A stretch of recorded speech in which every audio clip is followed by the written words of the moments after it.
even as a dungeon master, if something doesn't make sense to you, it doesn't mean that your players won't figure out in their own minds why it does make sense.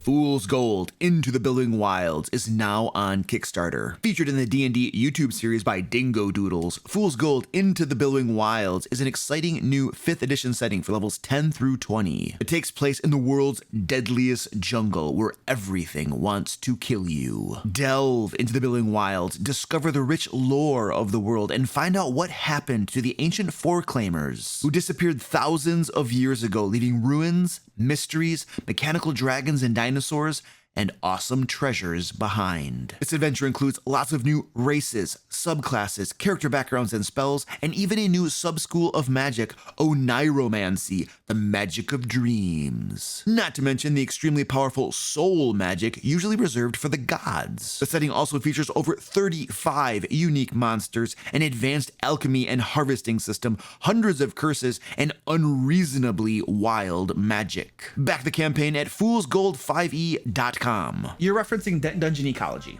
So yes, dungeon ecology is a thing. You want it to make sense. However, I would also throw out there that even as a dungeon master, if something doesn't make sense to you, it doesn't mean that your players won't figure out in their own minds why it does make sense. You see, there's this thing out there where players just assume the dungeon master knows everything and has it all together.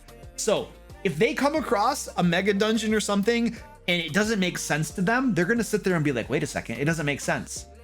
They're not gonna say the dungeon master is a moron and doesn't know what he's doing. That's not what they're gonna say. Your players are gonna be like, wait a second, it doesn't make sense. What's going on here? Why doesn't it make sense? There is a reason it doesn't make sense. Let's figure out why it doesn't make sense.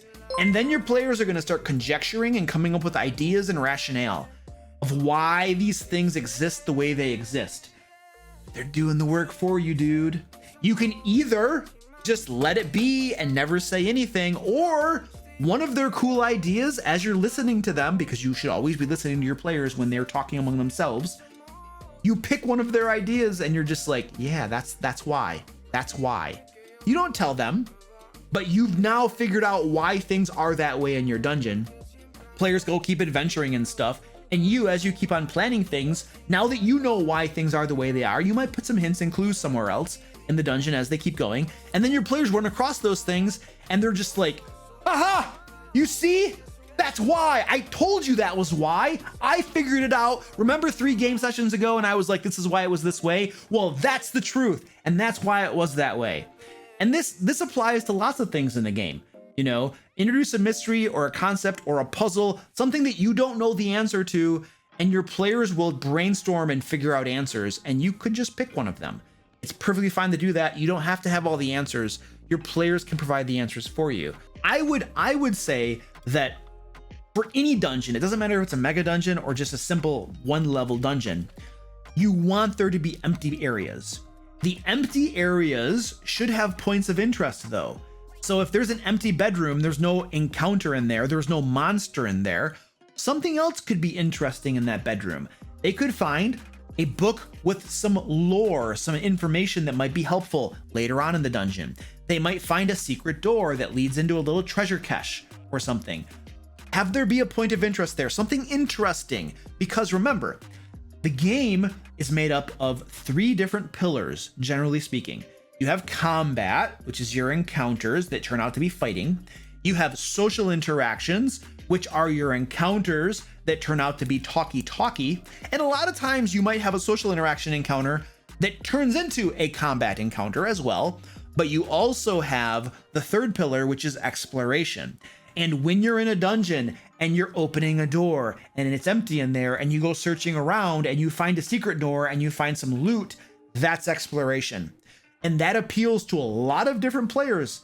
Not all players like combat or talky bits. I have a player, Joe, in my Curse of Strahd game. He loves exploration. And so I need to put interesting points of interest in my dungeons so that he has little things where he's like, yeah, I like this. You know, and so you want to, that's the variety of including those things in your dungeons is going to appeal to lots of players. So just because a room is empty doesn't mean there's not something in there that could be interesting and fun for your players.